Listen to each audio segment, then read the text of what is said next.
Le 14 décembre 1995, les accords de Dayton mettaient fin au dernier des conflits nés de l'éclatement de l'ex-Yougoslavie, la guerre civile de Bosnie entre Serbes et musulmans. Ainsi se terminaient les plus violents affrontements militaires qu'ait connus l'Europe depuis la Deuxième Guerre mondiale. Ce film raconte les péripéties et les tractations secrètes d'une paix organisée et pratiquement imposée par les États-Unis, une Pax Americana.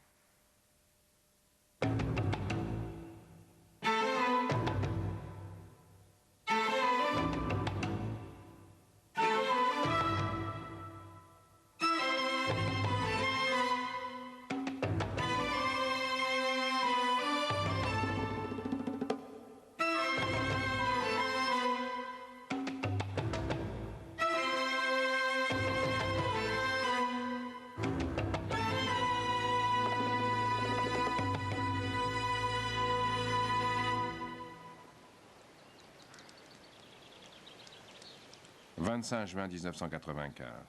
Des milliers de musulmans sont enfermés dans l'enclave de Srebrenica. Ces ruines sont celles d'un village serbe. La guerre en Bosnie paraît dans une impasse totale.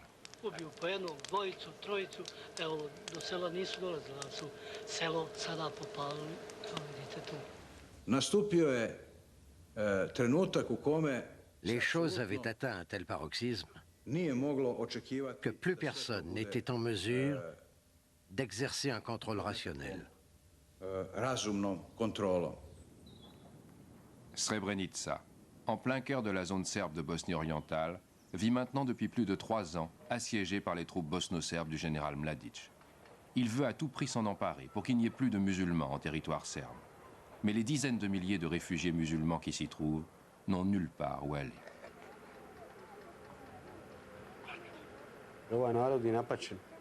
Les gens qui sont ici ont suffisamment souffert. Ils veulent leur liberté. Ils veulent mener une existence normale. Le commandant Oric et ses officiers ont été appelés au QG. Il était clair que les Serbes préparaient leur attaque contre Srebrenica et il fallait donc leur donner des instructions. En fait d'instruction, il s'agit ni plus ni moins que d'évacuer le commandement militaire de la ville. Pour le gouvernement musulman de Sarajevo, Srebrenica n'est désormais plus la priorité. Notre gouvernement avait fait beaucoup de concessions politiques. Beaucoup de cessez-le-feu avaient été acceptés uniquement pour sauver Srebrenica. Srebrenica est donc condamné. À Sarajevo, le président Izetbegovic a compris que personne à l'ouest ne lèverait le petit doigt pour la sauver.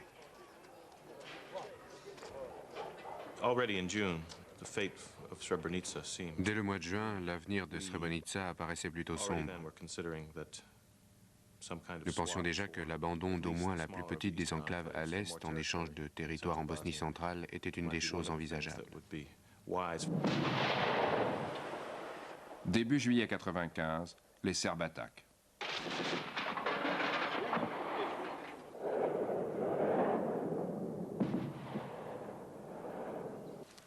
Privée de son commandement militaire, la ville ne peut résister. Le 11 juillet, tout est fini. Notre dernier message radio a été « Le temps presse. Srebrenica est tombé, nous tentons de sortir. »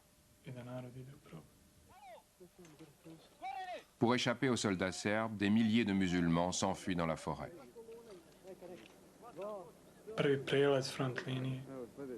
En quittant la ville, nous sommes tombés directement sur un champ de mines.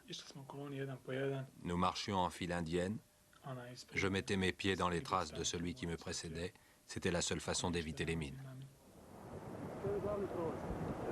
Ils entreprennent ainsi une marche de 60 km dans une forêt qui fourmille de patrouilles serbes.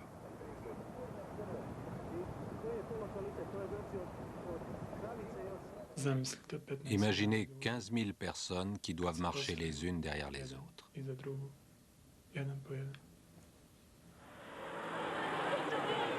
Les musulmans qui ne peuvent affronter ce parcours cherchent protection auprès de l'ONU.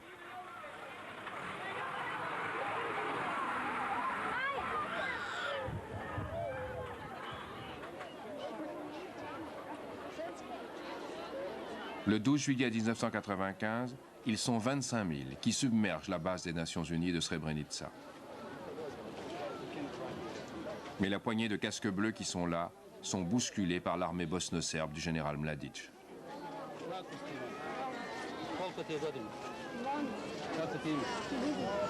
Molim vas, budite veoma strpljivi. Samo malo. Svi koji žele da ostanu, mogu da ostanu. Svi koji žele da napuste ovu teritoriju također mogu. Obezbedili smo dovoljno. Au même moment, le chef des Serbes de Bosnie exécute lui aussi un numéro devant les caméras. Our army is very, very responsible. People, civilians, as well as UN personnel are completely safe and secure. Les Serbes mettent à disposition des bus pour les civils. Mais quand ceux-ci parviennent en territoire musulman, il n'en descend que des femmes et des enfants.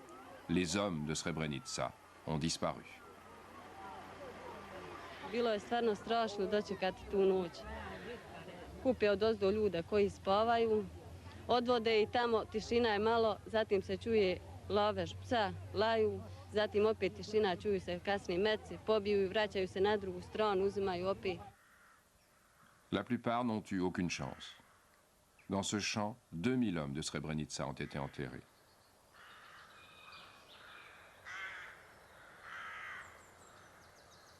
Le massacre se poursuit durant des jours.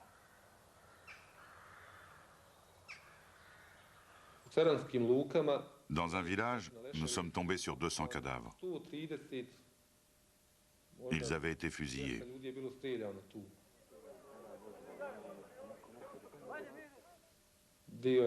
Nous avons essayé de voir si nous en connaissions certains, mais c'était trop dur à supporter.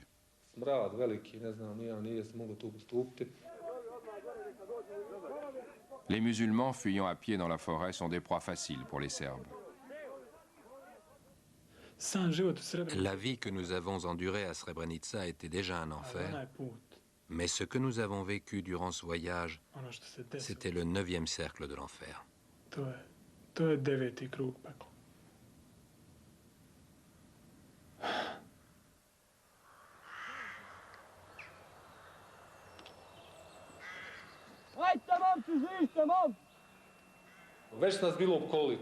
Nous étions encerclés. Ils nous ont bombardés. Ils nous ont tiré dessus au bazooka.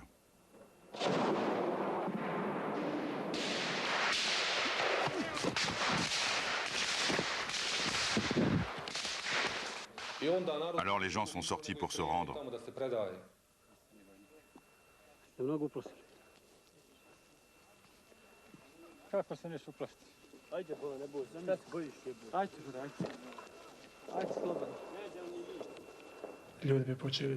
Les gens ont commencé à crier. Ils ont craqué. Ils ont commencé à retourner leurs armes les uns contre les autres. C'est à ce moment-là que les suicides ont commencé. J'ai vu 3 de mes amis se serrer l'un contre l'autre. L'un d'eux a dégoupillé une grenade et ils ont tous été tués.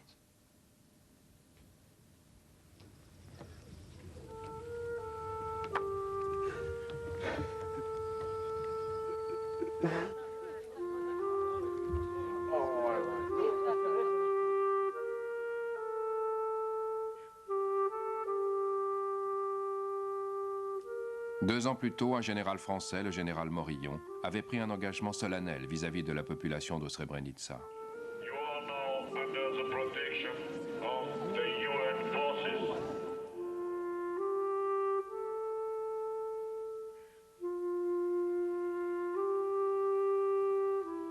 Aujourd'hui, c'est Jacques Chirac, à peine élu président de la République, qui appelle l'ONU à sauver son honneur. J'ai proposé à nos principaux partenaires, à ceux qui sont les plus attachés à ces règles du droit international, du droit des gens à vivre, à être respectés, de réagir ensemble, de façon concertée, de façon forte et limitée. En clair, de reprendre l'enclave de Srebrenica. Personne ne pensait que les Français ou les autres forces des Nations Unies en Bosnie avaient les effectifs et l'équipement nécessaires, ainsi que le mandat pour exécuter ce qui aurait été un acte de guerre. Devant ce refus britannique, qui rompt l'alliance sur laquelle se fonde la présence des Nations Unies en Bosnie, le président Chirac se tourne vers Washington. Le président a écouté Jacques Chirac avec beaucoup d'intérêt, s'est interrogé sur la faisabilité militaire de la chose et a suggéré une autre solution. Bill Clinton déclare au président français qu'il est prêt à utiliser la force, mais seulement si elle permet de déboucher sur un équilibre stable en Bosnie. Et il propose un plan basé sur des transferts de population qui, il y a peu, auraient fait hurler à la purification ethnique. Les enclaves musulmanes isolées près de la frontière serbe seront données aux Serbes. Mais en compensation, une grande portion de territoire serbe de Bosnie occidentale deviendront musulmanes.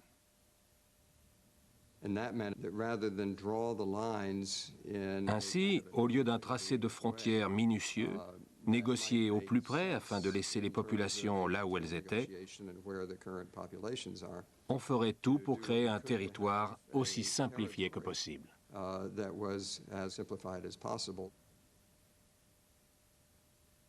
Le plan de Clinton fait le jeu de la Croatie, alliée de la Bosnie.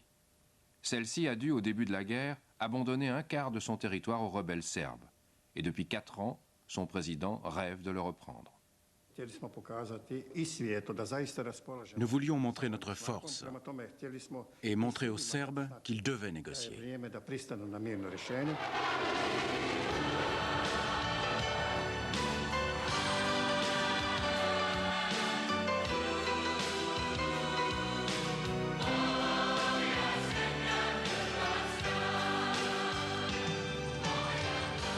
Encouragés par les États-Unis, les Croates se sont bâtis une armée puissante et n'attendent plus que le feu vert américain pour déclencher l'offensive.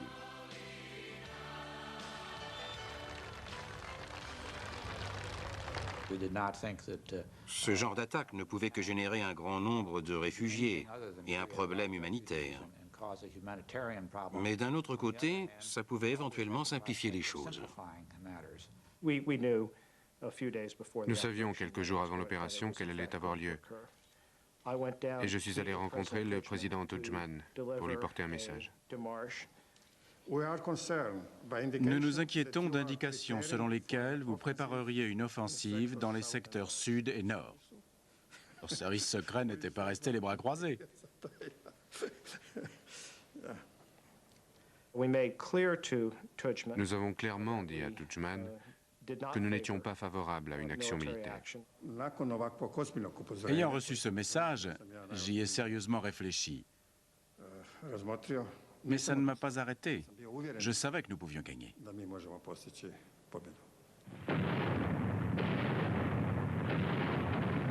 Tudjman a compris que les Américains laissaient faire.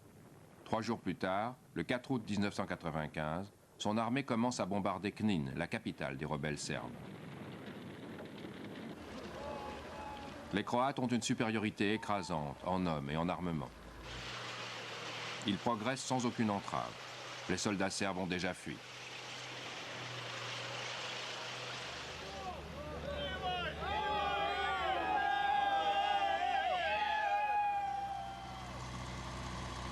À nouveau, une communauté séculaire se trouve déracinée. Cette fois, ce sont plus de 100 000 Serbes qui fuient la Croatie. Hier, ils soutenaient un régime bâti sur la purification ethnique. Aujourd'hui, ils en paient le prix.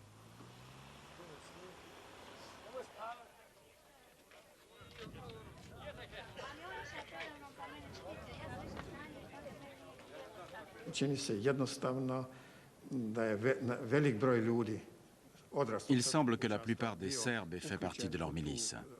Les autres ont été trompés. On leur a fait croire que nous étions des oustachis fascistes. Alors ils ont fui.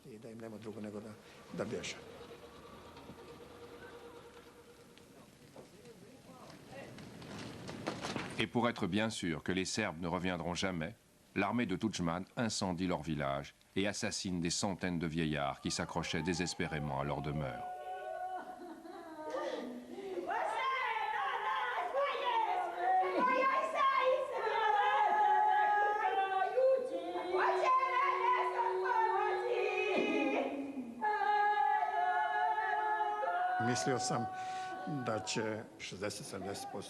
Je pensais que 70% des Serbes resteraient et qu'ils verraient par eux-mêmes que la Croatie respecte les droits civiques.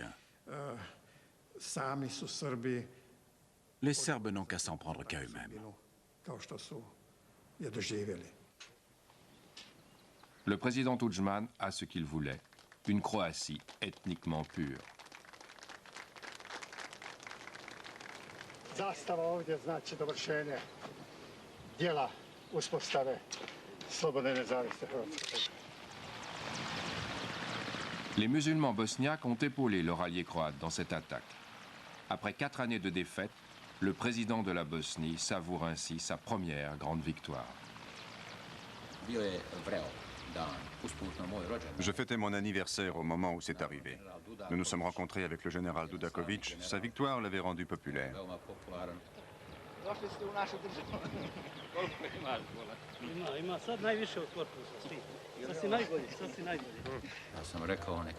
Je lui ai dit, la Bosnie vous félicite, car nous avions conquis beaucoup de territoires. Dragi vojnici, pozdrav domovini! Les rues étaient pleines de foules joyeuses. Il flottait dans l'air une atmosphère de liberté.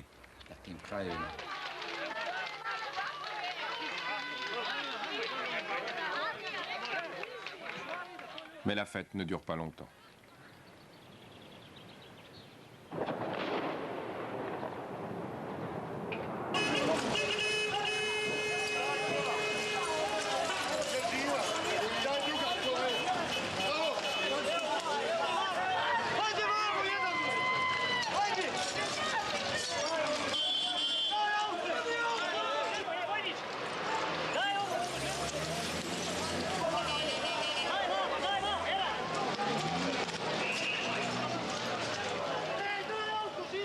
Sept personnes ont été tuées. Les experts balistiques confirment que l'obus est venu d'un territoire serbe. 2800 millième. C'est l'occasion qu'attendaient les Américains.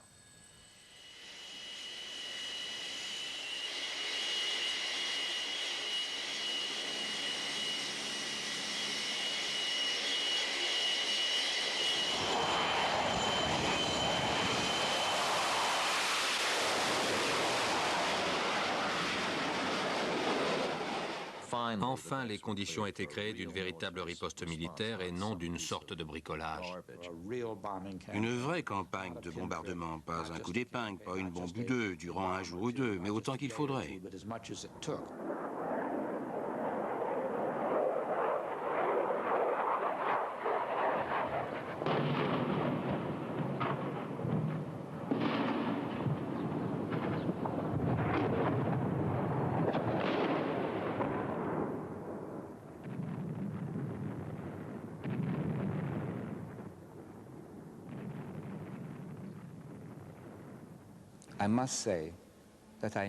Je dois dire que je m'en suis réjoui.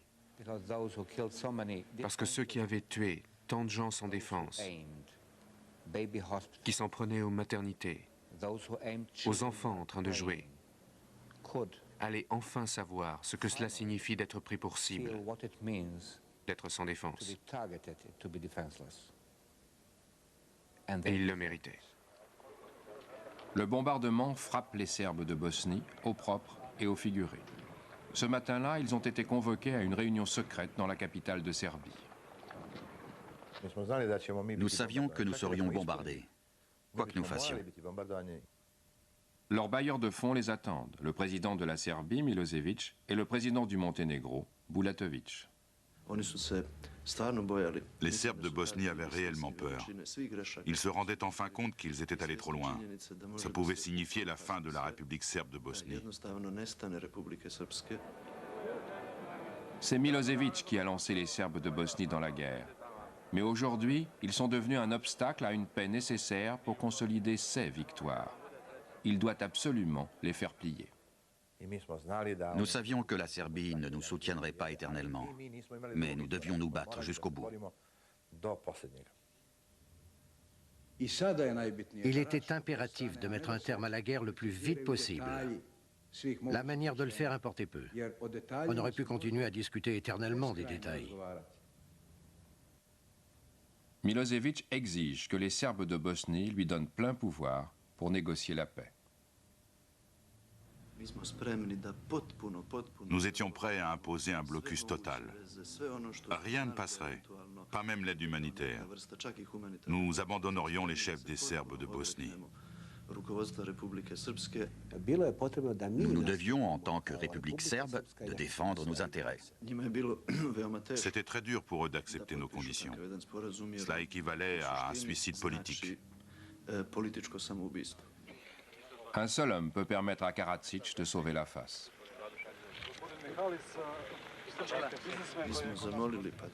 Nous avons appelé notre patriarche. Il était la conscience de la nation. Il pouvait être l'alibi justifiant qu'ils acceptent la proposition. Les divergences d'opinion sont inévitables, mais il ne faut jamais perdre de vue l'intérêt commun. Face à une telle pression, les chefs des Serbes de Bosnie capitulent. Announcement yesterday that he can now negotiate for the Bosnian Serbs something of a procedural breakthrough. In fact, nous savions que nous étions pour la première fois entrés dans une négociation sérieuse.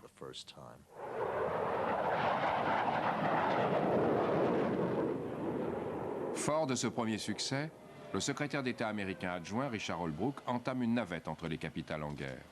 President Clinton has set us here today on a mission of peace in a moment of war.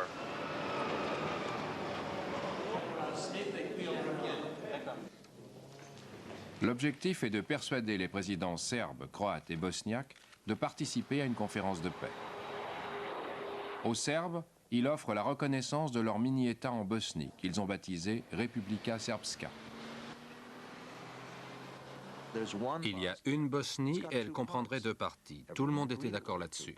La concession de Sarajevo était que l'une d'elles s'appellerait Republika Srpska. En échange, il promet aux musulmans que les troupes américaines feront respecter l'accord de paix.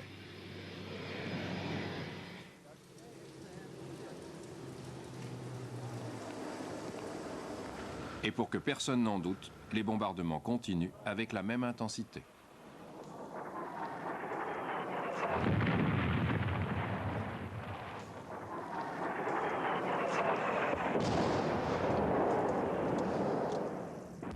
Les avions de l'OTAN ont détruit les communications des Serbes de Bosnie. Ils ne peuvent même plus téléphoner. Le président Milosevic ne peut rester les bras croisés. Il rencontre Holbrooke à Belgrade.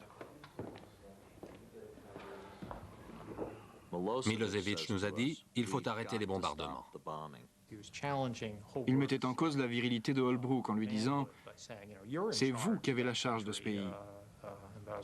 Vous n'êtes pas capable de faire cesser ces bombardements ?» Holbrooke lui rétorque qu'il faut d'abord que cessent les bombardements serbes sur Sarajevo.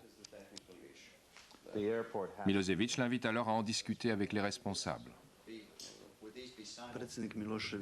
Milosevic et moi-même avons dit aux Américains qu'ils devaient parler directement à Karadzic et à Mladic. Holbrooke l'a regardé en disant « Eh bien, où sont-ils » Et il a répondu « Dans une villa à 200 mètres d'ici. » Milosevic tente ainsi de piéger Holbrooke, car jusqu'ici, les Américains ont toujours refusé de rencontrer Karadzic et Mladic, qui sont accusés de crimes de guerre.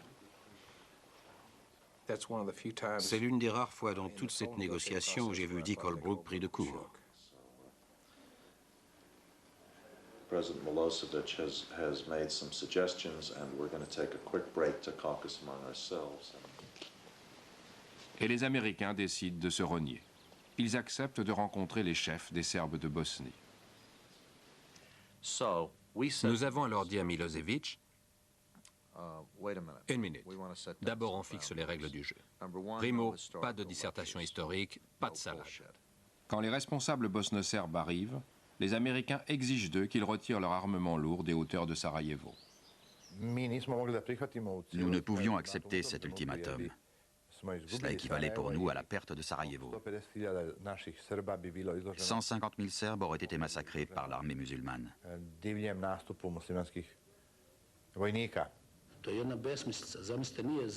Impossible, nous étions en guerre. Ces armes protégeaient notre peuple. Mladic était de plus en plus furieux, et pour finir, il s'est lancé dans un de ses longs plaidoyers à propos du peuple serbe, de la nation serbe. La nation serbe les dérange. C'est une catastrophe que la plus grande puissance du monde veuille ainsi repeindre le monde aux couleurs qui lui conviennent. Mais on ne le fera pas sur le dos de la petite nation serbe. À son tour, Holbrooke pousse Milosevic dans ses retranchements. J'ai dit, Monsieur le Président, vous nous avez dit que nous étions ici pour être sérieux. Si ça n'est pas le cas, nous partons. Et les Américains s'en vont. Milosevic rappelle alors à Mladic que sans son soutien, l'OTAN détruira son armée. Je respectais le général Mladic en tant qu'officier et en tant qu'homme.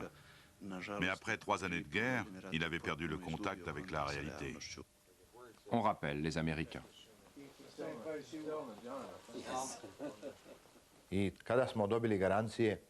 Et quand nous avons obtenu la garantie que les musulmans aussi retireraient leur armement lourd, nous avons accepté.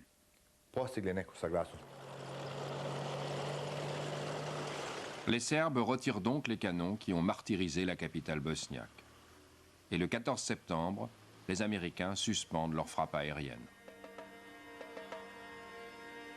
Pour que puisse se tenir la conférence de paix, il ne manque plus aux Américains qu'un cessez-le-feu dans le reste de la Bosnie. En prévision de celui-ci, les musulmans et leurs alliés croates vont s'efforcer de s'emparer au plus vite du maximum de territoire. À ce moment-là, les Serbes contrôlaient encore largement plus de la moitié de la Bosnie. Et le président Izetbegovic et moi-même avons naturellement pensé que nous avions là l'occasion de prendre notre revanche. En Bosnie occidentale, l'artillerie croate et l'infanterie bosniaque laminent les défenses serbes.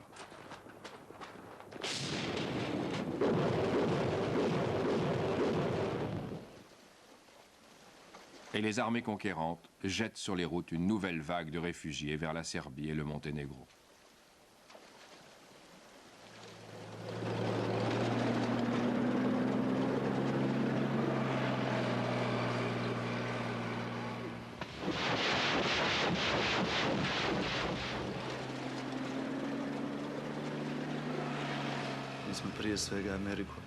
Nous avons dit aux Américains que cet énorme exode risquait de bouleverser la donne politique.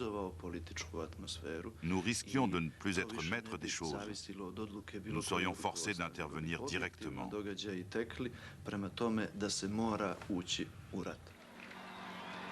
Holbrooke prend la mise en garde très au sérieux. Mais maintenant que les musulmans tiennent leurs morceaux, il va être très difficile de les arrêter. Pour appuyer sa démarche, il organise une manifestation publique d'amitié envers la Bosnie à l'occasion de la prestation de serment d'un nouvel ambassadeur. And I will faithfully and well discharge the duties of the office on which I am about to enter. I will well and faithfully discharge the duties of the office on which I am about to enter. So help me God. So help me God. Congratulations. Après la prestation de serment, j'ai demandé si le général Don Kerrick et moi-même pouvions rencontrer le président Izetbegovic seul. Les négociations étaient arrivées à un point où, si nous n'avions pas de cessez-le-feu, l'occasion risquait de ne pas se représenter avant un certain temps. Pour convaincre le président bosniaque d'arrêter son armée, le général américain lui brosse un tableau particulièrement sombre. Nous avions peur que les Serbes ne renforcent les zones à Sarajevo et ailleurs, d'où avaient été retirés les armements lourds. J'ai dit, Monsieur le Président, ils pourront alors percer vos lignes, car elles sont trop minces. Notre offensive se déroulait très bien. Et nos généraux considéraient que nous devions continuer. J'ai ajouté, vous jouez au dé le sort de votre pays.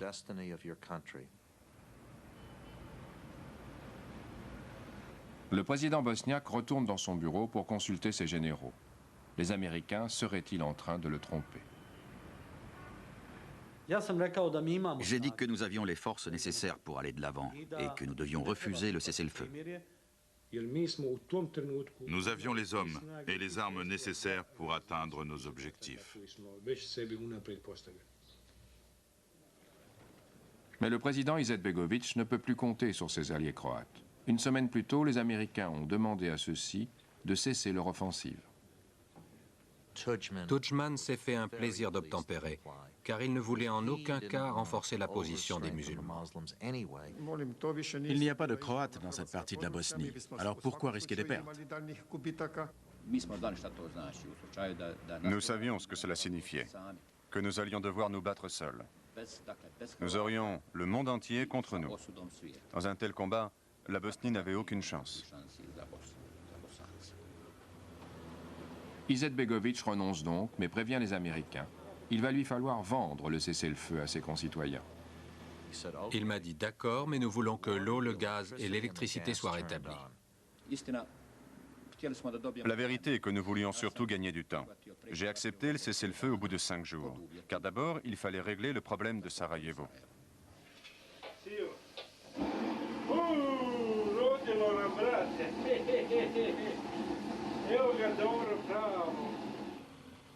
Le plus long siège depuis la Deuxième Guerre mondiale est terminé. I'm pleased to announce that the parties in Bosnia have agreed to a ceasefire to terminate all hostile military activities. L'équipe du président Clinton n'a désormais plus qu'une idée en tête: transformer le fragile cessez-le-feu en traité de paix. La diplomatie américaine va peser de tout son poids et choisit un lieu idéal pour cela. Welcome to Wright-Patterson Air Force Base, one of the largest and most diverse United States Air Force installations. Avec sa future réélection en point de mire, Bill Clinton se dit que coincé sur une base militaire, les 3 présidents des Balkans devront de gré ou de force se mettre d'accord.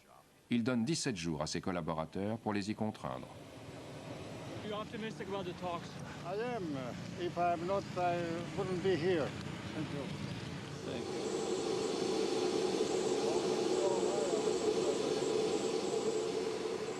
Pour obtenir cette paix, les Américains comptent sur un homme qu'ils traitaient hier encore de criminel de guerre. How confident are you the talks will succeed, sir? Come over here. How confident are you the talks will succeed? Well, I'm optimist. I believe the talks will succeed. We attach the great importance to peace initiative of the United States. On behalf of President Clinton, I welcome you to the start of these historic peace talks. If we fail, the war will resume, and future generations will surely hold us accountable. Et puis je suis allé vers l'autre extrémité de la table, là où on les avait soigneusement installés, et je les ai en quelque sorte poussés les uns vers les autres et pressés de se serrer la main, ce qu'ils ont fait. Izetbegović sait que ces discussions vont entériner la division de son pays. Il a déjà accepté de partager la moitié de la Bosnie avec son dangereux allié croate, l'autre moitié devant aller aux Serbes.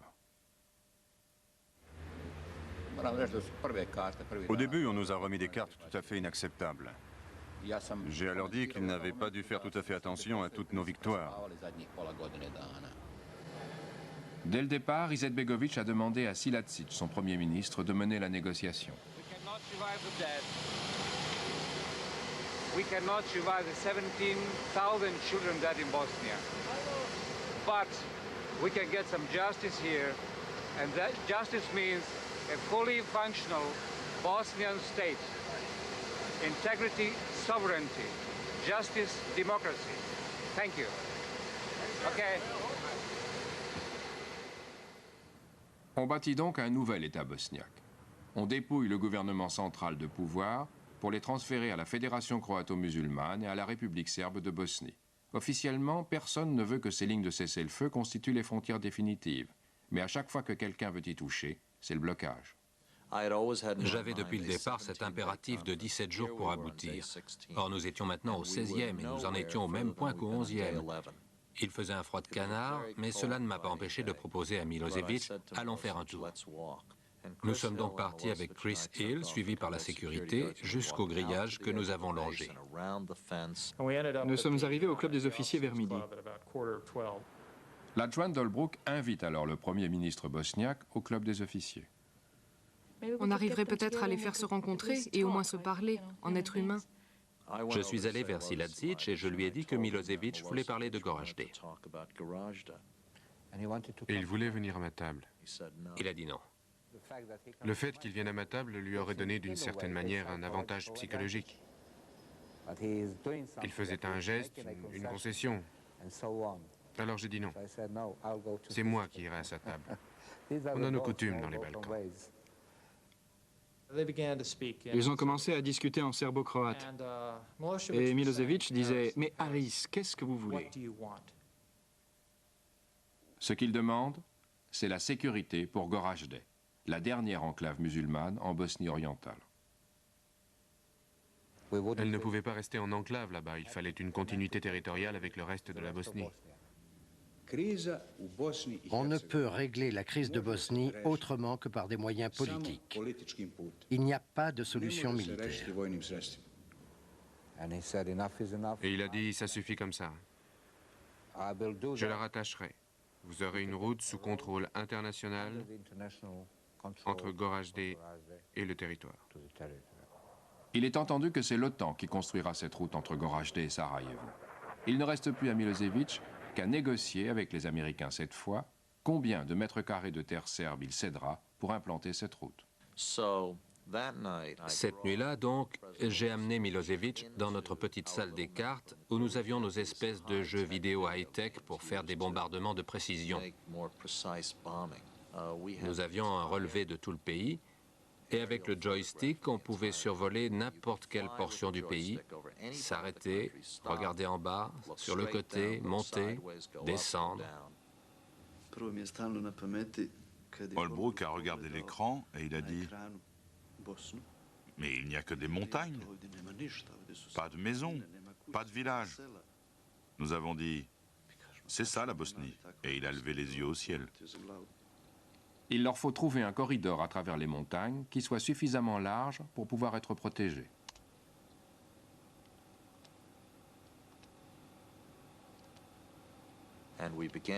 Et nous avons commencé à faire survoler à Milosevic tout un trajet à travers les montagnes entre Goražde et Sarajevo, susceptibles d'être aménagées.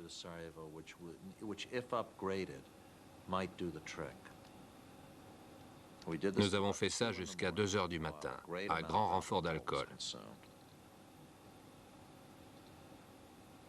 Et finalement, Milosevic m'a tendu la main en disant « ça ira ». Et il a porté un toast. Richard, Charles, Albert, Holbrooke, nous avons trouvé une route.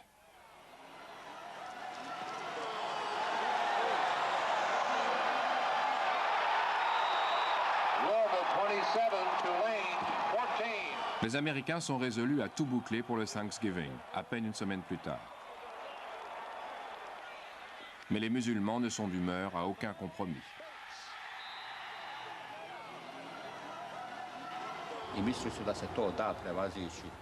Les Américains semblaient croire qu'il suffirait de quelques réunions, comme s'il s'était agi d'une petite querelle personnelle. En réalité, il y avait entre nous des montagnes de cadavres. Il faut donc arracher l'accord des Bosniaques. Pour les convaincre, on avait préparé 2 grands tableaux qui dressaient la liste de tout ce qu'ils obtenaient. D'abord, plus de territoire. Il avait été promis à la Fédération croato-musulmane 51% de la Bosnie contre 49% aux Serbes. Mais le tableau de Warren Christopher montrait qu'avec le couloir de Goražde, ils étaient bien au-delà des 51%. Nous l'avons montré à Izetbegovic pour le pousser à accepter le marché. Ne laissez pas passer cette occasion.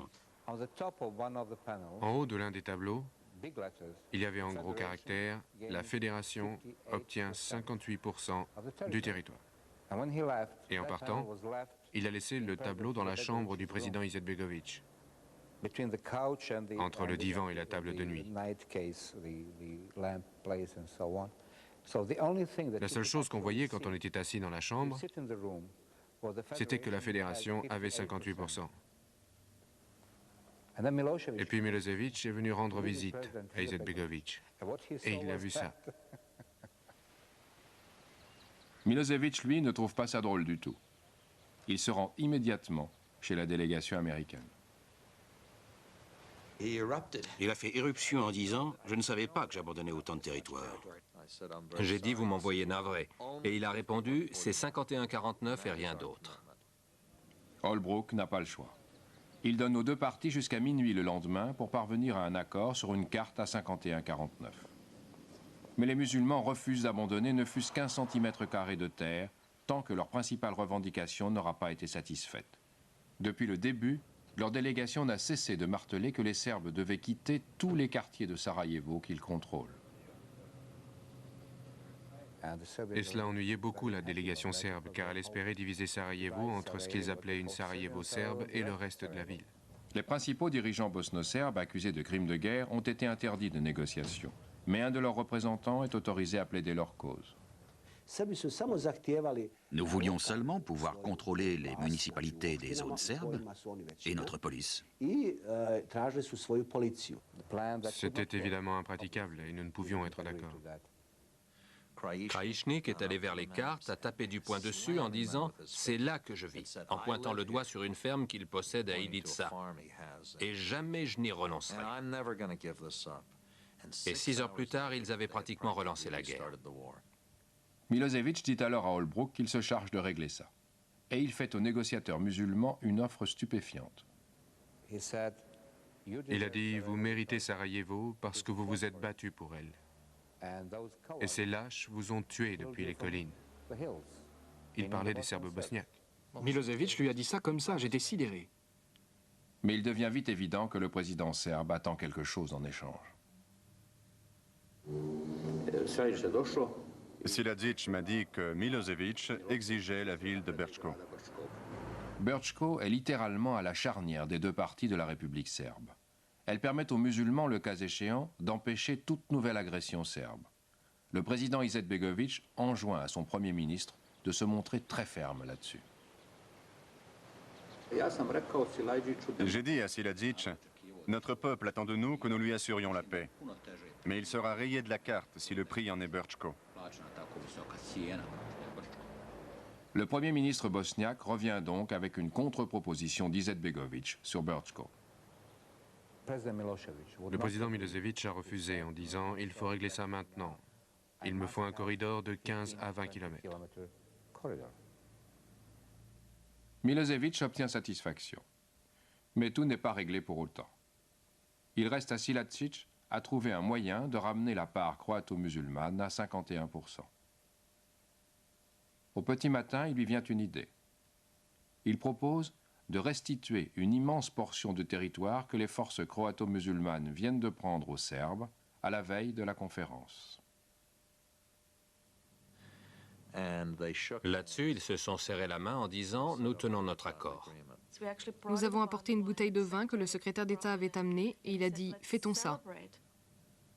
Là où toutes les tentatives précédentes avaient échoué, les Américains viennent de réussir. Ils ont mis un terme à la guerre en Bosnie.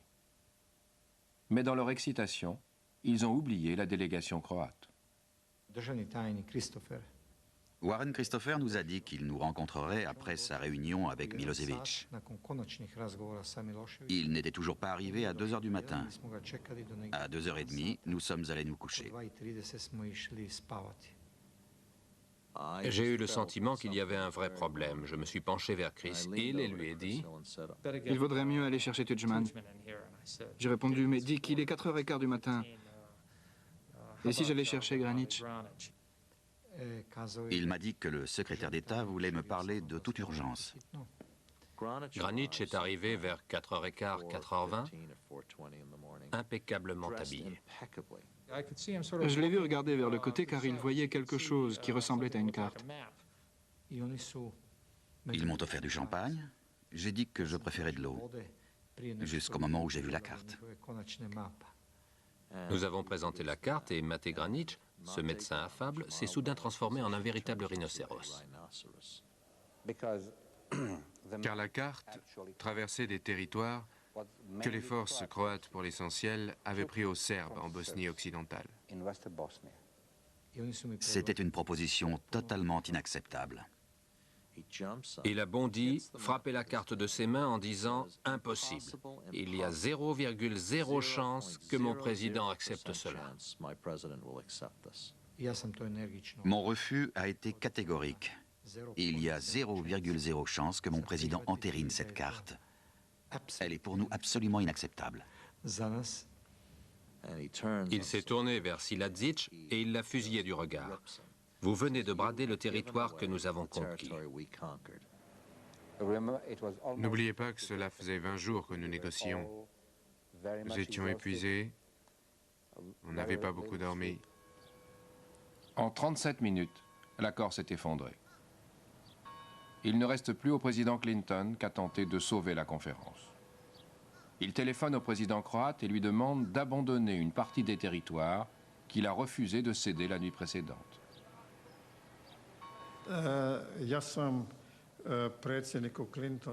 J'ai dit au président Clinton, « Cher président, je l'ai déjà fait. »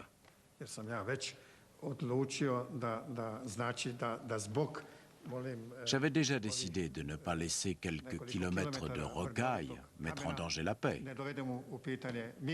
Mais, a-t-il ajouté, je ne le ferai que si les Bosniaques renoncent également à une partie des terres qu'ils revendiquent.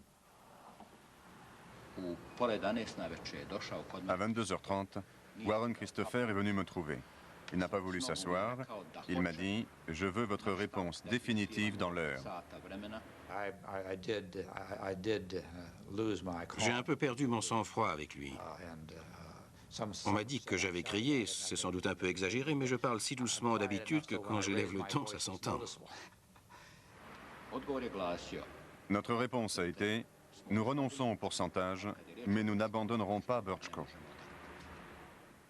Et il exige que Brčko, cédé aux Serbes la nuit précédente, fasse l'objet d'un arbitrage.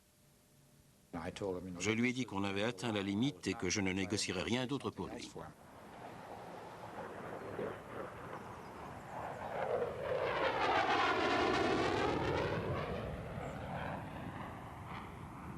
The United States has already told the Balkan delegations the talks will end in a few hours without a Bosnia peace agreement. Milosevic et Tudjman tiennent alors une réunion à deux. Depuis le début de la crise en Yougoslavie, c'est eux qui ont décidé du sort de la Bosnie.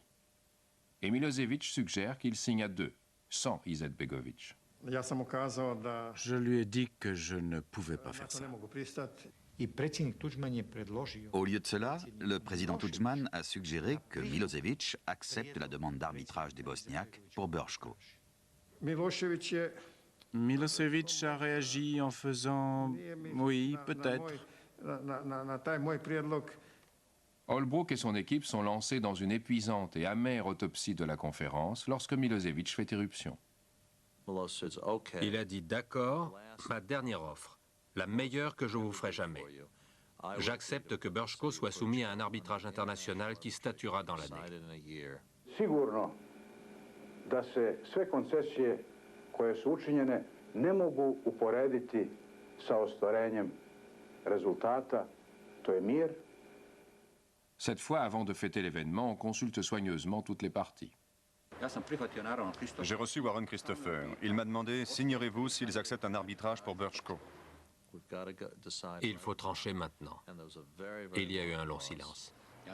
J'ai dit « oui ». Et ils ont dit « alors c'est parfait ».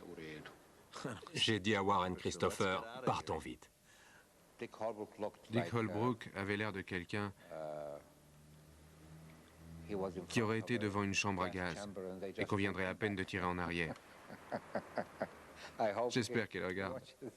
I wonder if we could ask the three presidents to stand up and for us to join them standing and express our appreciation for what they've done in Dayton and our hopes for the future. En janvier 1997, 14 mois après, la paix de Dayton tient toujours. Mais l'esprit des accords, l'objectif d'une Bosnie multiethnique, paraît plus éloigné que jamais. Le pays est partagé par des frontières étanches, et les élections du 14 septembre 1996 ont été largement remportées par les partis nationalistes. Pourtant, la situation a quelque peu évolué. Le général Mladic, chef de l'armée des Serbes de Bosnie, a été limogé le 9 novembre 1996 et après 20 jours de résistance a dû s'incliner. Radovan Karadzic, le chef des Serbes de Bosnie, a été lui aussi contraint de s'effacer. Mais ni l'un ni l'autre, pourtant poursuivis pour crimes de guerre, n'ont été inquiétés. Le régime du président Tudjman en Croatie est fortement contesté. Quant à celui de Milosevic à Belgrade, après des semaines de manifestations quotidiennes de l'opposition, il paraît fortement ébranlé.